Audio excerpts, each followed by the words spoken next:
આજે 15મી ઓગસ્ટના દિવસે આણંદ ખાતે આવેલ યુગ પુરુષ વિવેકાનંદ સ્પોર્ટ્સ કોમ્પ્લેક્સ ખાતે 16મી all Gujarat Shotokan karate championship સ્પર્ધાનું આયોજન કરવામાં આવ્યું હતું। આજરોજ 15મી ઓગસ્ટના દિવસે આણંદ ખાતે આવેલ યુગ પુરુષ વિવેકાનંદ સ્પોર્ટ્સ કોમ્પ્લેક્સ ખાતે 16મી all Gujarat Shotokan karate championship સ્પર્ધાનું આયોજન કરાયું હતું। 16મી all Gujarat Shotokan karate championship Anand ખાતે યોજાઈ હતી, જેમાં ગુજરાતના વિવિધ જિલ્લામાંથી દરેક કરાટે ચેમ્પિયન વિદ્યાર્થીઓએ પાર્ટિસિપેટ કર્યું હતું, જેમાં ટોટલ 1300 વિદ્યાર્થીઓએ ભાગ લીધો હતો। આજે 15મી ઓગસ્ટે આણંદમાં સ્વામી યુગ પુરુષ સ્પોર્ટ્સ કોમ્પ્લેક્સમાં નિયોન શોટોકાન દ્વારા 16મી સ્ટેટ ચેમ્પિયનશિપનું આયોજન કરવામાં આવ્યું છે, જેમાં ગુજરાતના વિવિધ જિલ્લાઓમાંથી વિદ્યાર્થીઓએ ભાગ લીધો છે, જેમાં કાતા અને કુમિતેની ઇવેન્ટ છે।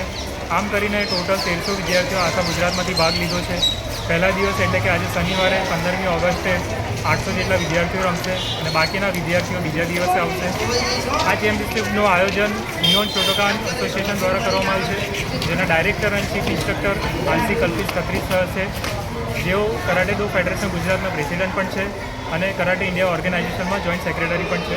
આ બધું જ સંચાલન NSKના ટીમ મેમ્બર્સ અને મુખ્ય માર્ગદર્શન હાંસી કલ્પિત ખત્રી સર દ્વારા કરવામાં આવી રહ્યું છે। શું નામ છે સર આપનું? મારું નામ Pratik Singhania, chief instructor and examiner NSK Vadodara, KSA Vadodara, vice president.